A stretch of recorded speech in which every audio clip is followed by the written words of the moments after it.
ngomongin narasi sih, ya. Tapi artinya begini, kita setuju bahwa COVID-19 ini adalah suatu virus ya. Kita tahu di dalam keilmuan bahwa virus itu adalah self-limited disease. Tanpa obat dia akan sembuh sendiri. Luar dengan biasa. apa? Yaitu dengan nanti terbentuknya antibody, yaitu imunitas itu. Nah, sehingga di dalam proses perjalanan COVID-19 ini memang kita betul-betul mendapat apa ya istilahnya gambaran yang begitu menakutkan. Kami pun sadar pada saat awal-awal, ya saat awal-awal begitu masuk karena saya lihat kita ini telat mendeteksi. Kita tahu Wuhan itu sebelum apa waktu itu kan Wuhan dulu. Iya. Wuhan dulu. Nah kita baru terjangkiti menurut informasi yang ada itu pada bulan Maret. Tapi saya yakin sebelum Maret sudah masuk. Artinya corona ini punya generasi, punya keluarga besar. Itu sudah berabad-abad. Nah, sekarang kemudian muncul makanya namanya Corona 19. Iya. Saya tidak tahu bagaimana penamaannya, cuman ini sudah ada semenjak dulu. Iya. Jadi masyarakat saya harus jelaskan.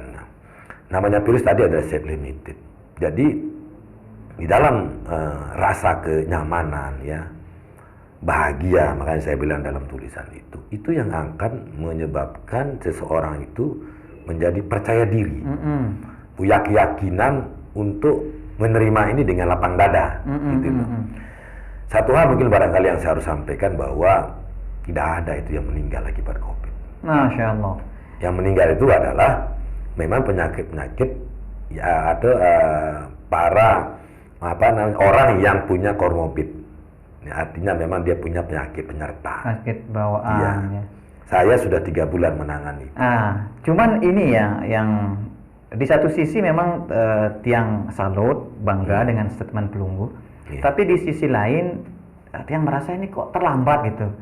Kenapa Pak Dokter mengeluarkan statement ini sekarang gitu? Ketika sudah ada isu-isu mau new normal, keluar statement ini. Kenapa enggak ketika orang sedang heboh, orang sedang ketakutan, Pak Dokter itu menginisiasi lah, mengajak dokter-dokter lainnya, mari kita suarakan yang seharusnya ini dulu disuarakan. Kenapa sekarang gitu? Jadi begini, terus terang kami ini kan tidak boleh membuat statement yang bukan berdasarkan by data evidence. Jadi kami lihat dulu, karena medis itu harus pasti. Tidak ada medis tidak pasti, ya kan? Jadi analisa kami di medis itu harus melihat dulu. Kita pelajari dulu bagaimana COVID ini, kemudian kita aplikasikan bagaimana yang terpapar maupun yang katakan orang mau bilang ODP, orang dalam pantauan, pasien dalam pengawasan, blablanya lah, ya banyak istilah yang dibuat kita blunder juga. Gitu, ya. Saya tidak suka istilah yang banyak. Itu jelas-jelas terpapar apa tidak, itu jelas. Itu baru dikembangkan dengan ini banyak macam lah artinya. Nah, saya lihat di dalam mulai awal kita nangani COVID ini pada bulan Maret. Kita akan mulai itu berdatangan pasien-pasien yang terpapar, kemudian pasien-pasien yang dalam pengawasan. Kemudian kami analisa, sampai sekarang kok mana yang dikatakan itu berbahaya itu, itu loh. Kalau mau jujur, MERS itu yang lebih berbahaya, mematikan. COVID ini enggak, siapa bilang matikan COVID? Saya bisa lihat, saya ada data. Ya. Artinya kami ratusan rumah sakit kota melayani itu, baik itu yang PDP maupun ODP atau mungkin yang sudah terpapar. Yang terpapar ini ya memang pada saat dia terpapar atau diumumkan dia positif, ya kami rawat dengan cara 5 hari kita berikan antivirus, vitamin. Setelah itu ya kita biarkan.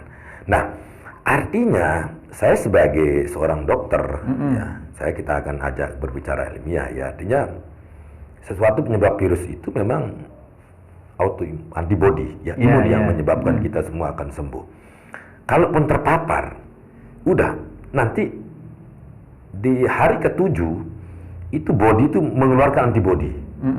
Itu sudah Allah sudah mengatur semua itu. Masya Allah. Nggak ada manusia bisa ngatur itu. Jadi Allah yang mengatur. Jadi begitu masuk das, itu hari ke-7 itu udah muncul antibody itu.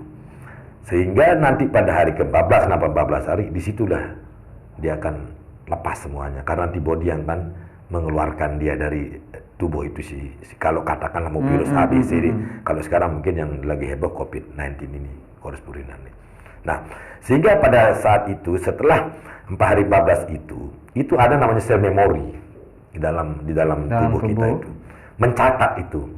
Begitu dia lewat nanti COVID, jangan dulu. Ditanda dari tanda. Ya. Oh ini Tuan Guru lewat, Tuan Guru ini. Oh ini Pak Dokter, dia tahu. Begitu satu hari dia langsung usir itu virus. Artinya orang yang sudah pernah terpapar ini kecil kemungkinan terpapar lagi gitu. Oh kecil karena dia sudah punya memori ya, dia sudah dikenal virus kalau datang ini bahaya langsung diusir gitu ya. Bahaya. Jadi udah kenal siapa, apakah itu Tuan Guru, apakah dokter dia udah tahu. Itu kebesaran. Dengan penjelasan dokter ke saya dan disaksikan oleh banyak pihak ini, pernahkah Pak Dokter membicarakan ini dengan, mohon maaf Pak Wali Kota? Karena mohon maaf ini pernyataan Pak Dokter ini keluar di saat dimana pemerintah Kota Mataram itu, apalagi di berita itu kan ada Pak Dokter katakan buka mall, buka masjid, sudah hidup saja normal. Nah, sedangkan kebijakan wali kota berbeda dengan yang Pak Dokter katakan. Bukan berbeda sebenarnya. Kami gimana? Selama menangani COVID selama 3 bulan, hampir tiap malam sama wali kota. Kita berikan kepada wali kota masukan. Dan memang kan kami hanya menyarankan. Gitu. Semua itu policy itu ada di pimpinan kami Pak Wali Kota. Dan Pak Wali Kota sudah melihat bagaimana kondisi di lapangan ya tentunya, dan kami juga memberikan masukan-masukan. Kami ini dokter, saya ada beserta Kepala Dinas Kesehatan Pak Dr. Usman itu memberikan masukan, kontennya itu adalah medis, non medis tidak. Karena medis ini yang kami perbaiki. Kalau medis ini sudah bagus, artinya pemahaman yang sama, nah silakan kebijakan yang lain itu adalah ranahnya wali kota. Bukan kami yang membuka, tidak, adalah wali kota. Buktinya kami kemarin Pak Wali sidak ke rumah sakit, berkunjung ke rumah sakit, kemudian kunjung ke mall, dia lihat kondisinya dan ya alhamdulillah kebijakan Pak Wali sudah mulai membuka. Artinya ketika dari praktisi kesehatan atau orang yang paham kesehatan membicarakan ini kan masyarakat lebih percaya gitu harus. Daripada mohon maaf ya tentang yang Pak Dokter katakan ini memang di beberapa majelis kita walaupun tidak banyak sehingga kita siarkan juga lewat media sosial maupun YouTube, sering kita katakan seperti ini, tidak usah khawatir karena intinya selain imun yang tingkatkan juga iman, kita bilang setuju sekali itu. Cuman karena kita bukan kapasitas kita menerangkan tentang kesehatan, tentang virus, kan masyarakat artinya tidak terlalu percaya gitu. Betul. Nah, sekarang ketika ada direktur rumah sakit yang memang konsen menangani dari beberapa bulan sebelum ini pasien-pasien ini berbicara bahwa mengatakan penyakit ini tidak terlalu berbahaya gitu kan. Jadi begini, kalau kita bandingkan yang lain, ini tidak mematikan COVID ini. Yang mematikan adalah sebelumnya kayak MERS itu. Itu sangat mematikan. Cuman COVID ini penyebarannya yang kencang. Sehingga kan masyarakat tuh merasa takut, cemas gitu lah. Ya penting sekarang waspada. Protokol COVID itu wajib kita jalankan. Artinya pakai masker, social distance, physical distance, cuci tangan, ya. Pola hidup bersih lah. Nggak akan kena COVID. Kalaupun kena COVID, terpapar, udah biarin aja. Olahraga, apa saja yang buat senang hati senang, mengaji, atau mungkin barangkali bernyanyi. Berarti, mohon maaf nih Pak Dokter, berarti apa yang saat ini masyarakat lakukan itu menurut Pak Dokter berlebihan menyikapi corona ini, berarti gitu ya? Berlebihan. Sampai nggak berani kemana-mana. Akhirnya stres sendiri seperti itu. Sebenarnya tidak perlu, sangat tidak perlu. Ya. Bahkan bukan saja yang mengatakan seperti ini. Mungkin saya di NTB ya. Tapi di luar itu ada juga sahabat saya. Kebetulan saya ini orang pembalap. Saya lupa juga kenalkan.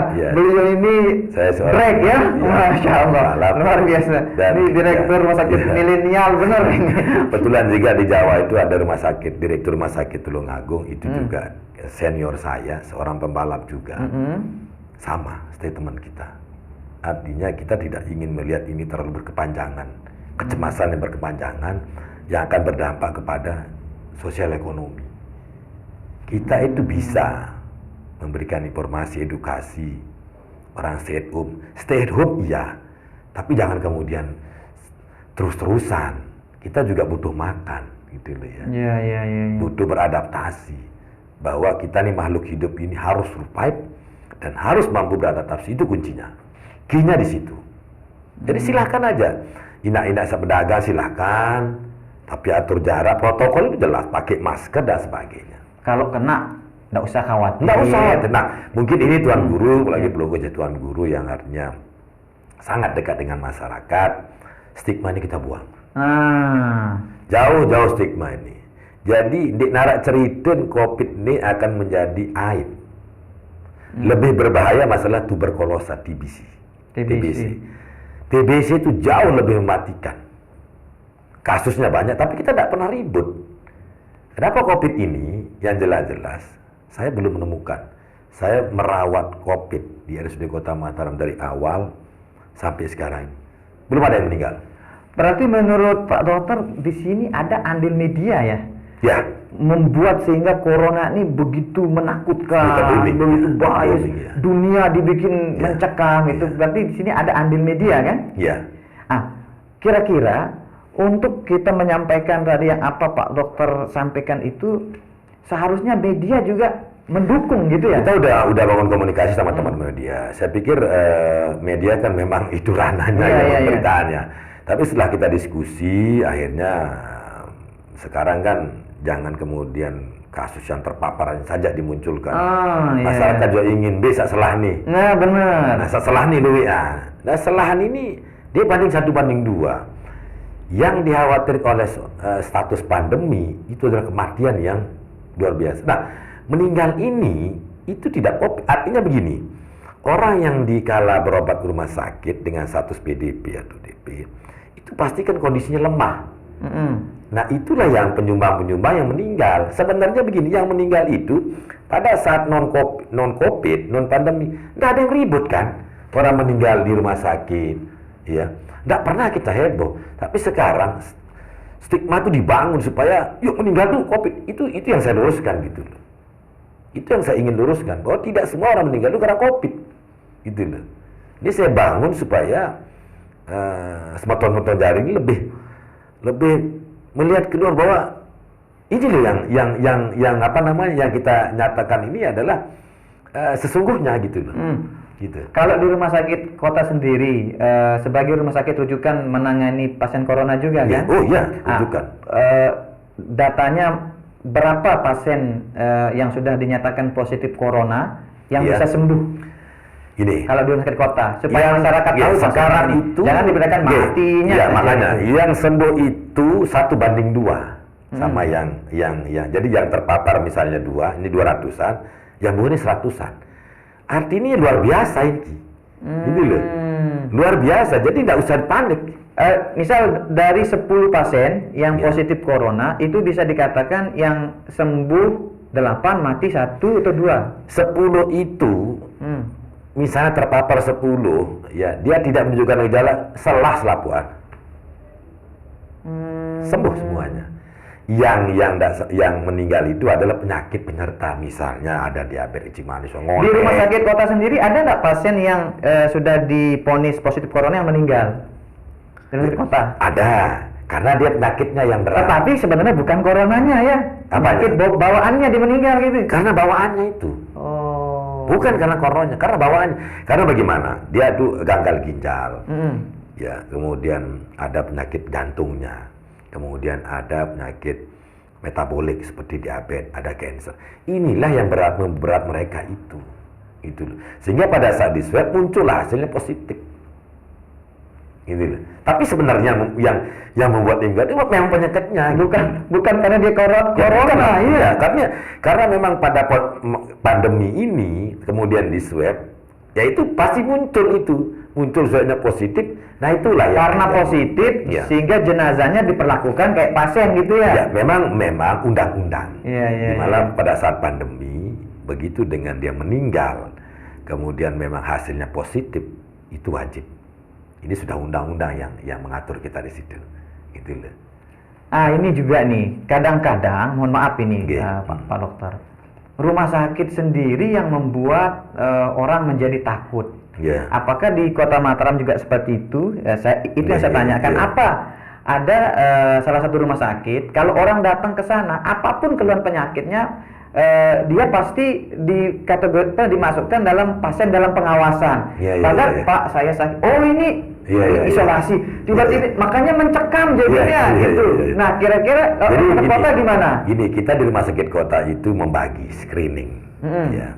Jadi misalnya Assalamualaikum warahmatullahi wabarakatuh, selamat pagi, Om Swastiastu misalnya datang tuh. Saya ada keluhan. Kalau keluhannya itu ke ISPA, saluran pernapasan, maka kita sudah masukkan dia ke PDP. Ya, PDP ini. Tapi kalau misalnya dia ada stroke dan lain, kita nggak masukkan ke sini. Dia sudah masuk dengan reguler gitu. Nah, waktu masuk screening, waktu begitu masuk keluarnya ISPA dan katakanlah ISPA gitu dengan berkedok paru ya, TBC atau pneumonia, nah, itu biasanya kita screening.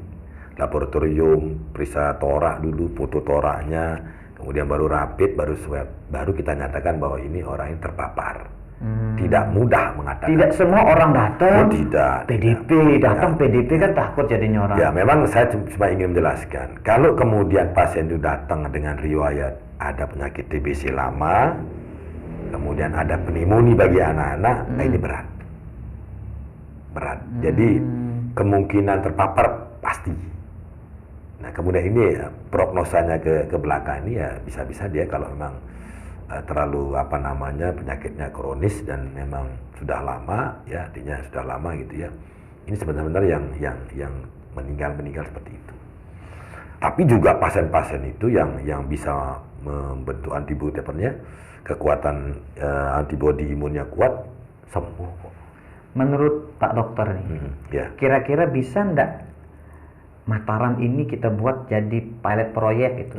Pilot project. Cara masyarakatnya menangani atau menyikapi corona ini. Kan Pelunggu selaku petinggi di rumah sakit kota sudah tadi menjelaskan bahwa seperti ini.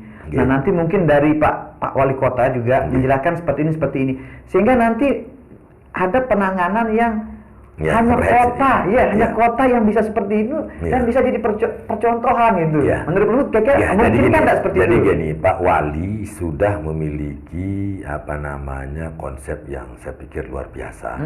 Ya, ini memang kita semua masyarakat juga harus mendukung itu. PCBL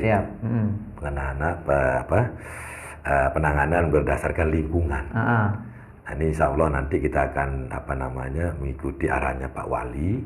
Nanti dipilih lingkungan mana yang terdahulu. Nah, kita akan insya Allah di minggu ini ada datang kita pengalaman portable itu. Menarik ini.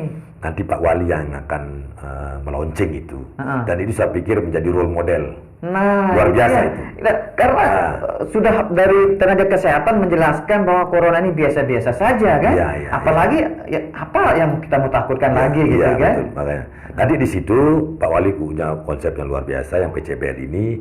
Nanti kami dari medis itu membackup gitu. Dan juga dari masyarakat, unsur masyarakat yaitu coba melakukan prosedur atau protokol COVID sebaik mungkin di lingkungan itu. Kita mengajar pola hidup bersih, pokoknya kita new normal lah new normal ini insya Allah lah. Artinya di Mataram bisa seperti itu ya? Insya Allah bisa, Pak Wali sudah punya. Iya, karena kalau tidak seperti itu nanti yang kita antisipasi itu Pak Direktur, setelah tayangan ini tiba-tiba, mohon maaf ini karena nih tayangan alhamdulillah channel kita ini bergengsi gitu. Jadi setelah dialog kita yang mencerdaskan ini, tiba-tiba di Kota Mataram beberapa masjid itu aktif. Insya Allah. Saya sudah dengar itu dialognya Tuan Guru sama direktur rumah sakit, katanya biasa-biasa saja. Ayo dah kita hidup biasa-biasa saja, kita tangani virus ini sebagaimana nangani virus, kita tangani sebagaimana nangani gitu kan. Biasa lah. Seperti itu. Misal datang terus ini aparat, mohon maaf ini Pak. Loh, kenapa dibuka? Bisa nggak masyarakat bilang gini? Kan sudah dijelaskan sama Pak Dokter Pak, karena kita nanganinya gitu. Jadi kebijakan Pak Wali sudah cukup jelas. Artinya akan memberikan seperti tempat ibadah itu untuk diaktifkan kembali, tentu dengan melakukan protokol kesehatan. Begitu juga dengan sisi bisnis, mall, toko. Nah, jadi Pak Wali itu sangat respon terhadap kondisi di lapangan, terutama warganya. Pak Wali juga sadar kalau seperti ini masyarakatnya seperti apa nanti. Iya, gitu, iya, kan? iya. Ingat bahwa Mataram ini juga kota jasa kan Kota gitu loh. jasa. Semua bergantung ke jasa. Sehingga dari diskusi kami di gugus, kami teman-teman di gugus itu memberikan masukan ke Pak Wali berdasarkan kompetensi masing-masing.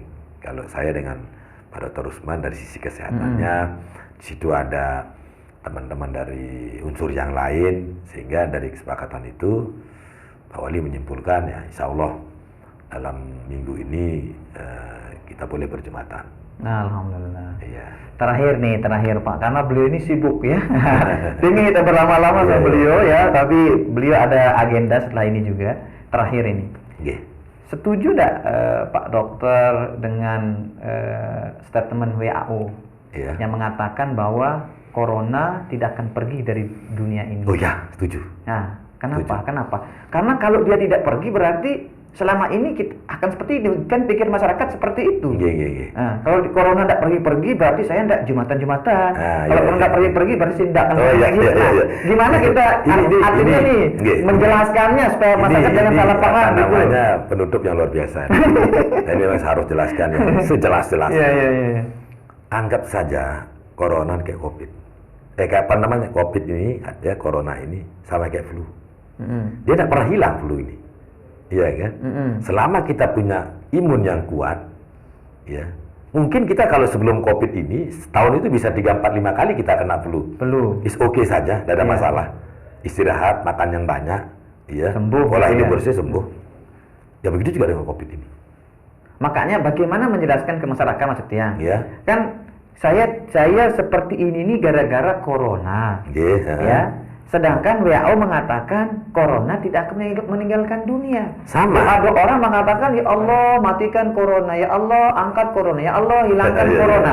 Sedangkan corona tidak akan pergi-pergi kata WHO gitu kan. Berarti kondisi ini tidak akan berubah-berubah. Ya, bukan. Nah maksudnya begini Pak, Iya. jangan sampai nanti masyarakat atau memang orang yang pemalas ini yang tidak mau kemana-kemana ini mengkambing hitamkan corona. Iya, Itu iya, corona betul. tidak akan kemana-mana. Iya. Berarti saya tetap akan seperti ini. Iya. Bagaimana menjelaskannya ini? Mumpung jadi gini, jelas seperti dikatakan Pak Presiden bahwa kita ini harus berdampingan dengan corona. Iya. Nah artinya itu bahwa kita terima saja influenza, hepatitis kan sama virusnya. Mana pernah hilang hepatitis? Tidak pernah. Selama dia higienisnya kurang akan terkena hepatitis. Ya. Jadi mari kita kembali lagi pola hidup bersih.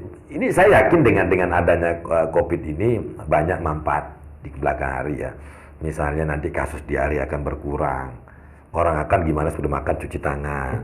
Kan begitu. Pola hidup bersih, pakai masker dan sebagainya. Saya pikir demam berdarah juga akan turun karena orang juga akan bersih-bersih di lingkungannya. Jadi ini tidak akan pergi di bumi ini. Berarti kalau seperti itu sampai hari kiamat tetap pakai masker gitu? Bukan, artinya begini. Kalau kita antibodi kita bagus, kan tidak ada masalah. Nanti lama-lama kan akan seperti biasa. Seperti biasa. Berarti saat ini kan pandemi ini loh. Kita putus rantai di pandemi ini dulu gitu loh. Seharusnya ya pikiran kita tentang penyakit ini dulu kita kampanyekan untuk dirubah, nggih. Ya. Bahwa seperti yang tadi Ibu katakan, hidup normal saja. Biasa saja. Biasa gitu. saja. Kalau kena, kalau apa ya obati biasa saja gitu, nggak usah khawatir gitu ya. Ke rumah sakit atau ke paskes terdekat. Nanti akan diberikan edukasi. Ya, iya. Berarti walaupun corona tidak pergi dari dunia, hidup kita harus lanjut seperti biasa. Seperti semula saja. Seperti semula saja ya. Masalah corona sudah dia lemah sebenarnya. Ya, anggap kita nonton sinetron lah. Iya. Sinetron ya kan. Pasti ada airnya kan. Ada awal ada air. Pasti ada airnya. Luar biasa. Terima kasih kehadirannya dan mudah-mudahan ini bukan yang pertama dan terakhir. Oh, yes, siap. Kita nanti butuh Pak Dokter, tidak hanya masalah corona ini, mungkin nanti tentang kesehatan, tentang segala macam bisa digunakan media kita ini. Dan tidak mesti di sini, kita juga ke rumah sakit bisa. Tapi tunggu redakan. Oh iya. Karena kalau sama-sama kita lihat rame-rame nanti. Lebih waspada. Ya waspada saja. Ya nanti kita mungkin istilahnya kita yang mengunjungi narasumber kita itu. Insya Allah ya. Para pemirsa channel Jalan Tengah di mana saja berada, mudah-mudahan yang pertama hajat Anda untuk kami bisa menghadirkan praktisi atau orang yang memang berkompeten untuk membahas kesehatan bisa kami laksanakan, dan mudah-mudahan dari diskusi kami ini bisa membuka wawasan kita. Seperti yang selalu kami katakan, perlakukan virus ini sebagaimana memperlakukan virus, tangani penyakit ini sebagaimana kita menangani penyakit. Ya, setuju. Boleh kita hatinya waspada, tapi jangan takut berlebihan. Justru ketakutan Anda yang membunuh Anda, bukan coronanya. Ya, betul. Hadanallahu wa iyyakum ila sabilil falah wal muwaffiq aqwamit thoriq. Wassalamualaikum warahmatullahi wabarakatuh. Waalaikumsalam.